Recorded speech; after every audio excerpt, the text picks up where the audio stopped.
Welcome to another special edition of the Friday Sports Buzz here from the iTech Studios. Last week we wrapped up UK's championship season. Tonight we wrap up U of L's Final Four season. And joining me tonight is WDRB's Pat Doney. Pat, you covered UK, you covered Louisville all through this, and you were down at the Final Four. Set the scene for us in New Orleans. We talked last week to Kendrick Haskins from Wave and to Michael Grant from the Courier-Journal just about, the whole scene in general. But what was it like for you down there to see those two teams, those two fan bases together in a place like New Orleans? It was definitely memorable. I mean, it was one of those things where you just saw red and you saw blue everywhere. And on top of the fact that Kansas and Ohio State were the other two teams that were there, right, you literally only had red or blue in the entire arena, all over Bourbon Street. And to be honest with you, I was kind of surprised. You know how it's supposed to be Blue Orleans, and all of that? There were a ton of Louisville fans there. I mean, it was coming up on 50-50. The game on Saturday night was unbelievable. I mean, it was loud. It was electric. There were times where it felt like Louisville was going to actually pull this thing off. Sure. I mean, it was just a great experience. It was unbelievable to be there for it. And I think anybody that was there, even a Louisville fan, tough loss, yes, I think you'd still say that that was one of the more memorable games you'll ever witness in person. Well, and I think it was one of the more memorable seasons, and I wouldn't say, maybe one of the more memorable months would be a better way to put it, because, last week we talked about UK and when did it click for a lot of these teams. Well, a lot of people thought it clicked for UK right out of the gate. I mean, they were number one, and everybody else was far second, third, fourth, and fifth. But for U of L, it felt like to me they were so inconsistent in February. It didn't really click until March for them, and I mean, I guess that was just a team that got hot at the right time. Well, and got healthy at the right time. Right. I think that's a big part of it, too. A lot of these guys were not playing at 100%. You look at Peyton Siva right there going off that 1 foot for a dunk on that play. He's not doing that back in early February. He had an ankle injury that he came out and talked a little about a little later on in the season that we kind of all knew might be happening behind the scenes. And if you have an ankle injury and you're supposed to be a quick guy that has explosiveness, you're not going to be the same guy. That's just an example of somebody. And a guy like Russ Smith gaining confidence, Chris Smith, and, I think they really kind of came together. Health was a big factor and a big reason why they started playing better as a team. And they developed confidence. I think confidence is a big part of that as well in a run like that. Yeah, I think we put probably too much emphasis on the whole health issue. Obviously, I think that was a huge factor. But so many other things came together, and I think one of the things that came together was Rick Pitino. Yeah. He can coach when that spotlight comes on. Did you see a difference? I mean, you were around this team a lot this year. Did you see a difference when that spotlight was on with Rick Pitino? I don't know if I saw a difference with the spotlight. I don't know if I would call it that. I do think that there was a time where he admitted we're not doing what we probably should be doing, and that was trying to pick up the pace and play that trap defense, full court, all of that. And, they talked about that. They were vocal about that, about how they were going to finally do that in the NCAA tournament. They started doing that, and it worked. I mean, they really were very impressive. They swarmed everybody from the Big East tournament all the way through the NCAA tournament. It was easy to criticize this team. They were 22-9 at one point, seventh seed in the Big East tournament, and they had failed to score 60 points 8 different times. That's not a team that's built for a Final Four run. But then when you look at, it was 69-62 win over Davidson, so they really didn't need all those points. Then they beat New Mexico 59-56. Then they hold Michigan State to 44 points and only score 57. I guess they saved some of that offense for the Florida game, 72-68. It just, when you see a team that had never been like that under Rick Pitino, failed to score 60 points in 8 different times, I think a lot of that does go to the injuries because they played shorthanded, but it just didn't seem like they played with a lot of confidence, even in December, but in January, and they were inconsistent in February.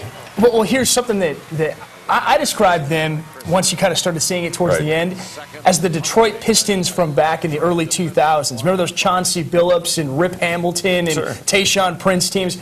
Where you're like, how is this team winning? They don't win very pretty. They're beating teams that seem to be more talented than them, and yet they are just so good at taking the other team out of their element that it's making they're winning games by doing it. If you remember, that Pistons team beat a Lakers team that had Kobe and Shaq and all those out of nowhere. Everybody was picking the Lakers to win that championship, and the Pistons won in 5 games, I think, that year. I think this team was very similar. They just won. If it was ugly, it was advantage Louisville, and it was advantage Louisville in a big way. and there were a lot of ugly games. And so, I mean, that was a big-time advantage for them. They just found a way to win those kind of games. I don't know how many times we talked through this season where we were just saying, I mean, that Louisville's fallen apart.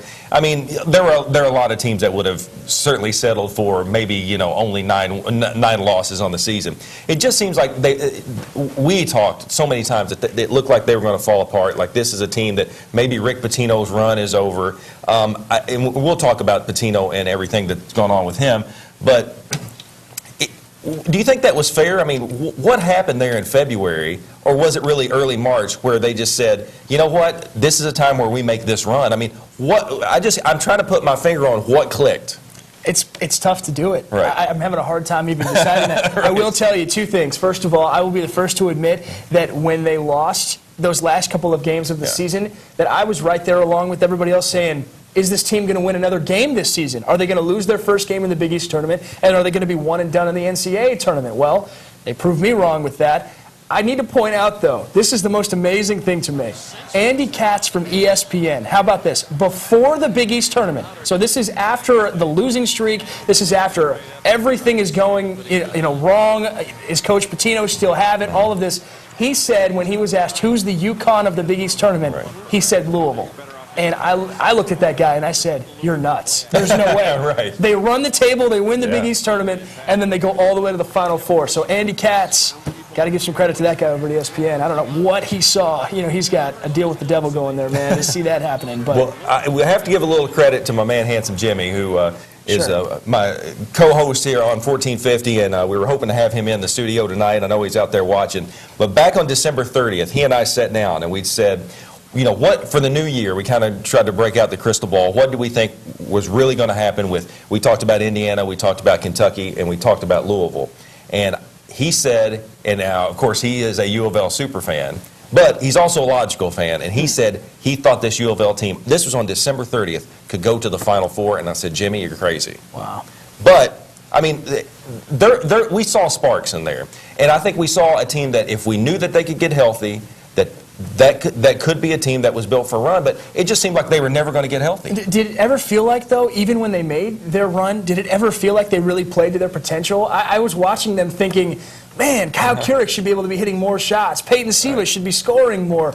Even when they were making the run through the NCAA tournament, it still did not feel like they were playing on offense at the level that they even had the potential. So, I mean, I guess they had the potential to have this run in them, obviously, because I think they could have even played better than they did, and they made a Final Four. And you see that loss to Kentucky, 69-61. I mean, who would have thought if you would have said, okay, UK and U of L are going to meet in the Final Four on December 30th or whatever, you said UK and U of L are going to meet in the Final Four, would you predicted it would have been an 8-point UK win? I mean, it was almost an identical score. Right. It was 69-61 instead of 69-62. Right. Pretty unbelievable, and U of L was in it all the way to the end. Okay, we're going to talk a lot more as we wrap up U of L's Final Four season. We'll talk about Rick Pitino and what he's done and maybe the future of what he brings to Louisville and also what he's going to be bringing into Louisville and the future of that team right here on a special edition of the Friday Sports Buzz. Stay with us.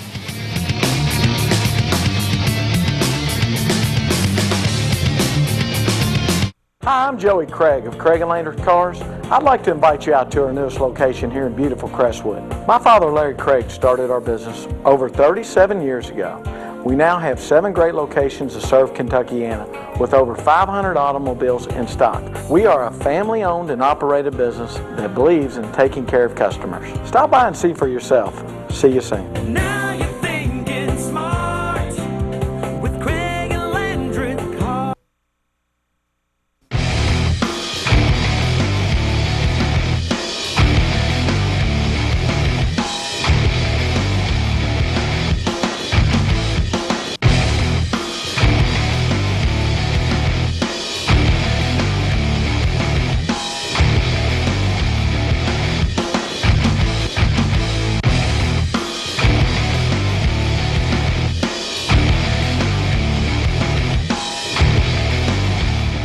Tronics Country says you're approved, guaranteed. I wanted a new computer, but I couldn't get financed. If you have an active checking account and can afford low, flexible payments, you're already approved, guaranteed. There's no credit check, so you won't be turned down. Tronics Country approved me quickly. I got instant approval, and it was easy. And with your paid order, we'll add a free color printer, free MP3 music player, and free LCD TV. Call now and tell us where you want your brand new computer and free gifts shipped today. Hi, if you missed the show this week, you missed out on a brand new restaurant. You can check it out on our website. It's called El Rincon, a brand new Cuban restaurant on our website, shop21live.com. And Hurstbourne Animal Hospital is with us. They have a great deal for every size pet that you may have. Plus, the HCG diet is back. We sold out for 4, so you're going to want to pick up on this offer. You can find this and all our other great values on our website, shop21live.com.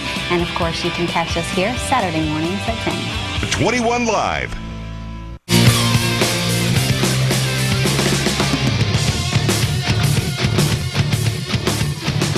We want to remind everyone to check out livingforless.org. It's your new home for savings on restaurants, golf courses, hotels, zip line tours, and limousine service. Check it out. It is livingforless.org. John Lewis along with WDRB's Pat Doney as we wrap up U of L's basketball season, that Final Four run, a run that surprised a lot of people, and I think, Pat, including both of us sitting here at this desk right now. Yeah, I don't really think that we saw that coming back. You know, you could have made a lot of money in Las Vegas if No you would have doubt. seen that coming, but it was still a pretty unbelievable run. Really fun to see that up close, as you know, from Portland all the way to New Orleans. We talked a little bit about Rick Pitino and the job that he did, especially when that spotlight was on.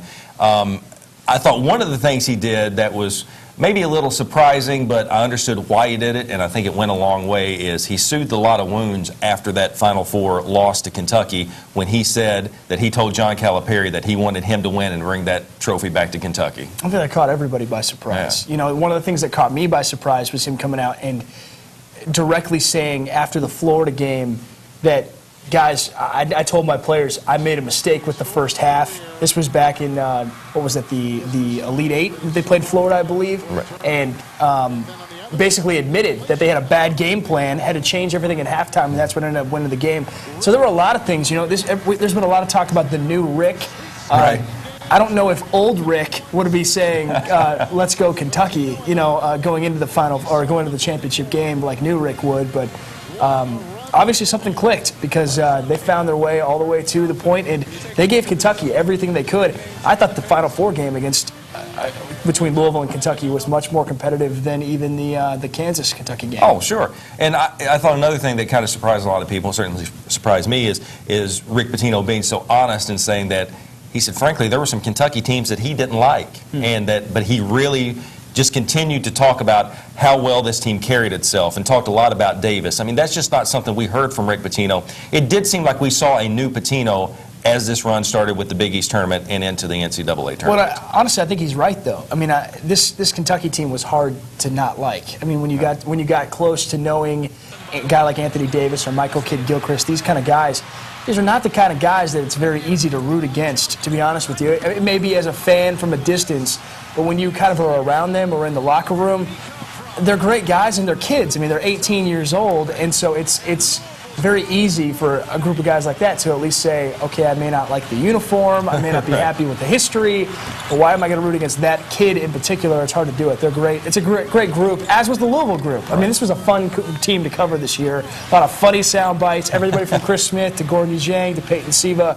A lot of fun this year. Russ Smith. I was just saying, oh you got to my put gosh. Russ Smith in Russ there. Smith was great too, and most of those guys are coming back next Right. year. It's going to be fun again next year. How important was Russ Smith to this team? I mean, I remember early in the season, I made the comment, Lachlan McClain was joined me here on the show, and I said, you know, it's kind of sad that they have to run the offense through Russ Smith, and this was early, and he said, no, it's really not sad because the guy's getting it done, and he did. He ended up getting done, and it became a kind of a love-hate relationship between he and Pitino, and I think at the end they ended up loving each other. Great spark plug. Right. I love the spark plug mentality because it was like they could just, whenever they were having offensive problems, they could just say, Russ, you're in the game, and you know that he's going to take 6 shots in 6 minutes, and maybe 3 of them go in, but I mean, those are some baskets, and that kind of gets the team's confidence going. So I think that he played a big role, and you know, Rick admitting that this is another thing, admitting that Russ was not a point guard and actually giving him a shot to play shooting guard. Remember last year, it was he's a point guard whether he wants to be or not.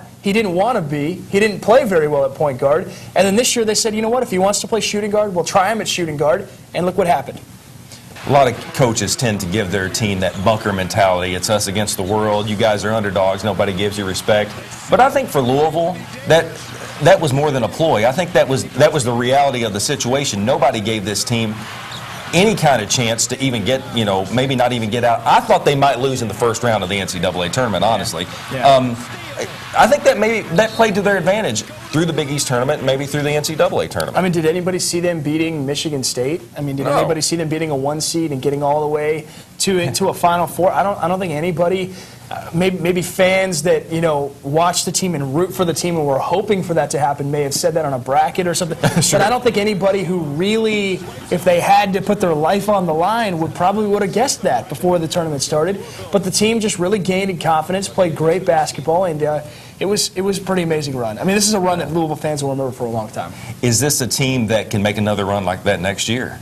I think so, because I think they didn't play up to the potential, whether it's the injuries or the depth or the inexperience or whatever it was throughout the season. I think that before, they were ranked as high as number 2 in the nation. Right. Before the season. Yeah. Yes. Well, even during the season. Right. Remember, before the Kentucky game in December. That's true. There was a time where it might have been number 2 versus number 1 in the nation, Right. and then Kentucky lost, and then Louisville lost, and all of a sudden it became a little different game. But, they're going to be ranked in the top 3 going into next year. They've got all of their best players. I know Chris Smith and Kyle Keurig are good players, Right. and Swapshire did his thing off the bench from time to time, but their go-to guys are all coming back. Terry Rozier is a 6'1" guy that's supposed to be a sharp shooter, their only recruit coming in, and he won the dunk contest at the Derby Right. Festival Basketball Classic. He went between the legs for a dunk. So, they're adding in some talent there, and Gorgie Zhang's going to be a year stronger and more mature. Peyton Siva is going to be a year better, and so I think that they have it in them.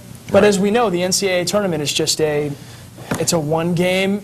Who takes Norfolk State to win? Who Sure, takes right. You know what I'm Lehigh, saying? Exactly. right. So and I think, and a lot of people say, you can say what you want to about Charles Barkley. I think he knows very little about college basketball. But Right. what he did say, I did agree with. The best team doesn't always win the NCAA tournament. Now, I felt like this year the best team did win the NCAA tournament because Kentucky was far and away better than a lot of other teams, and obviously ended up being better. But you don't have those series games, and Yeah. but it's a crapshoot sometimes, and a team gets hot at the right time, and they go on to win.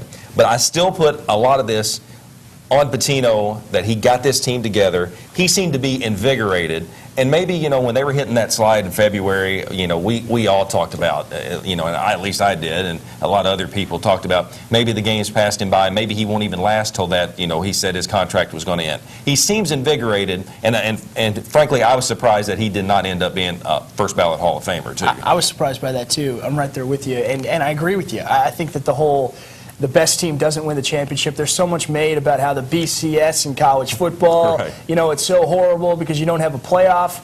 Well, if you look at, this year, Kentucky, I agree with you. I think Kentucky was the best team in the country. I think the only other team in the country you could have made an argument for really probably would have been, in my opinion, North Carolina if Right. Kendall Marshall had been healthy.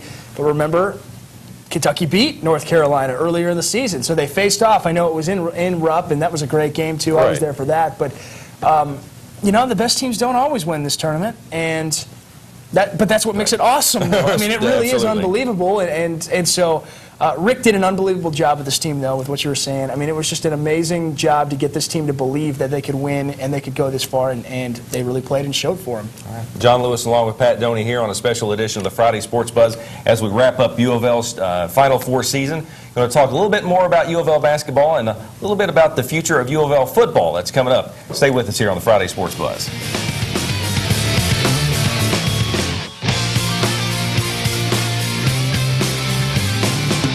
Hi, I'm Jim Weeks. At MaxCare, no project is too big.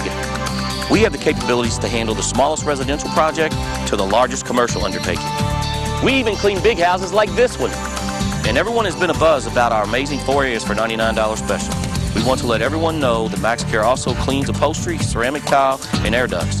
We also install and refinish hardwood floors dust-free. MaxCare, locally owned and family operated. Give us a call, 636-4629. Join the club at Sam Swope Auto Group. When you service a vehicle at any Sam Swope dealership, you automatically become a Service VIP Rewards member. You get member pricing on parts and service, lost key return, and emergency roadside assistance. Plus, you can earn points that qualify you for discounts on your next vehicle purchase, up to $2,500. The best part is becoming a member is free. Become a member today at any Sam Swope dealership. Nobody walks away because everybody saves. Hi, I'm Dr. Joyce Brothers. Those of us who are independent and live alone shouldn't do so without having emergency protection. And for reliability and peace of mind, I recommend the Alert USA Emergency Response System. With Alert USA, simply wear our pendant in and around your home. And if you ever fall or otherwise need assistance, just press the button to be connected to a specially trained operator who can summon help anytime, day or night. I believe that in these tough times, Alert USA provides the best emergency support and value for your dollar. Right now, for a limited time, get the Alert USA system for just 50 cents a day. You'll also get our free 911 emergency cell phone that'll protect you when you're away from home or in a blackout. A phone so advanced, it can even take your blood pressure. Plus, we'll include a free smoke detector with 24-hour monitoring. Only Alert USA protects you and your home no matter where you are. For a free Alert USA brochure, call 1-800-834-5608. That's 1-800-834-5608. 88.5 WJIE and the Kentucky Derby Festival present Celebration Sunday, featuring Building 429.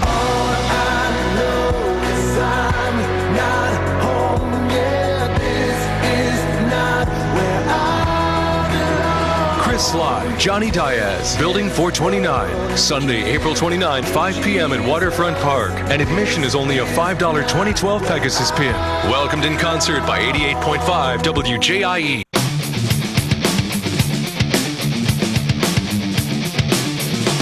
Thanks for staying with us here on this special edition of the Friday Sports Buzz as we wrap up U of L's championship season. I want to remind everybody out there to tune in to 1450 The Sports Buzz.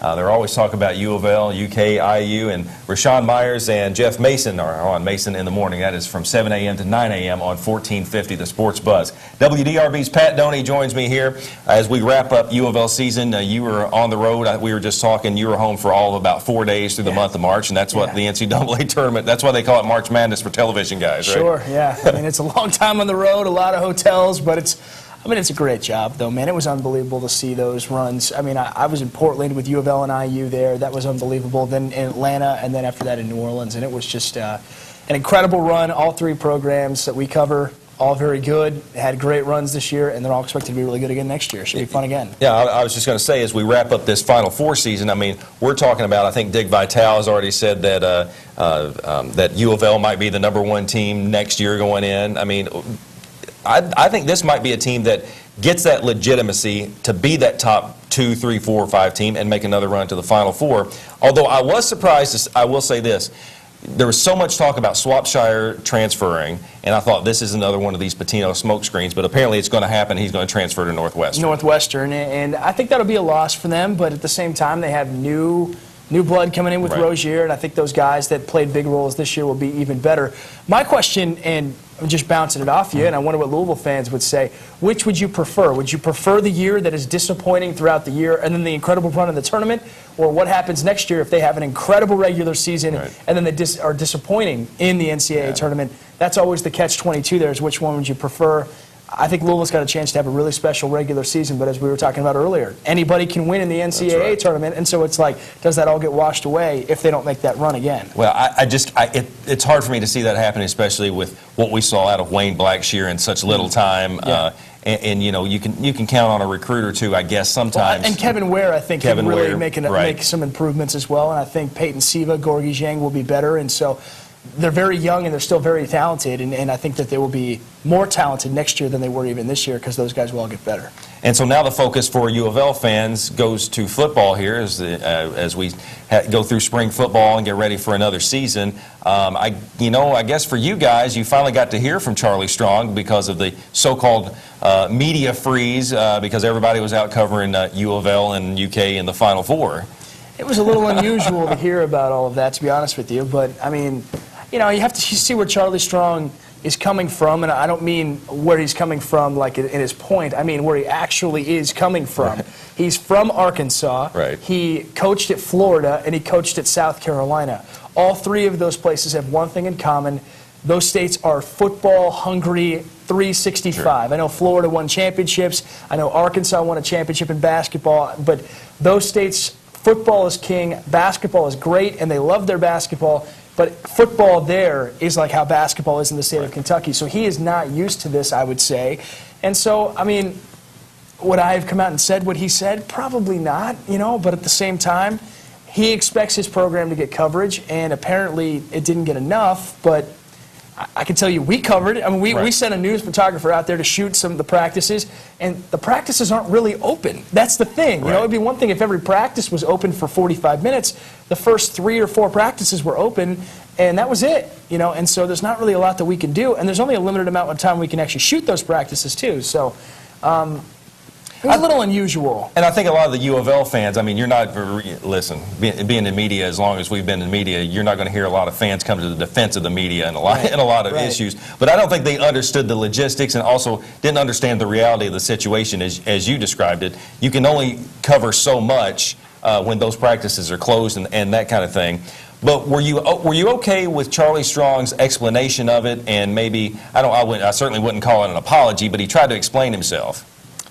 I don't know if I was okay with it, because I think that. Do you think the media in general was okay with what he said? I don't think so. I think that they accept it for what it was, that it was a mistake, because I think that Charlie even admitted that he overreacted about that. He said that in the press conference, and so I think that we could all sit here and agree that that was an overreaction.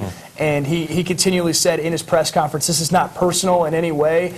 Well, it felt like it was personal at the time, and so I think now he's realizing it's not personal on our part either. We're not covering Louisville spring practice because we don't care about Louisville spring football practice. I mean, it's the first time in the history of college basketball of these two programs are facing off in a Final Four. When one team is down there, that really stretches our resources.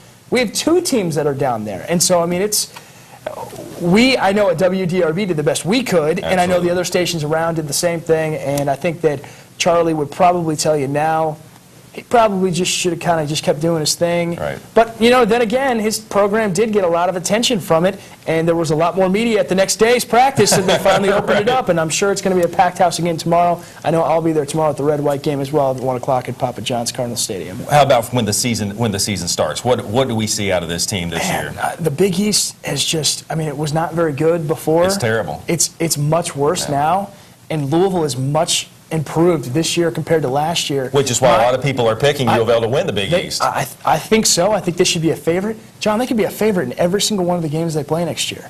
You look at their schedule, they really could be a favorite in every single game. I'm very interested to see how this team handles going from the young, talented, but unproven team to the favorites. And I really think that very quickly, I think they're going to win 9 or 10 games this year. And I think they're going to win the Big East. And I don't think they have to be that great to even do that. That's the thing. You replace West Virginia with Temple. I mean, it's not that tough. So, although, I mean, Temple wasn't a terrible team last year, but they weren't. I don't think they're not West Virginia. Right. I mean, and it's a home game, so I think they're going to have a great year next year. I really do. WDRB's Pat Doney, appreciate you joining us here as we wrap up the U of L season. I know you were on the inside. Be sure to check him out on WDRB Fox 41 as he covers U of L, UK, and all those guys throughout the football season. Thank you for joining us here on this special edition of the Friday Sports Buzz. Have a great weekend, everybody.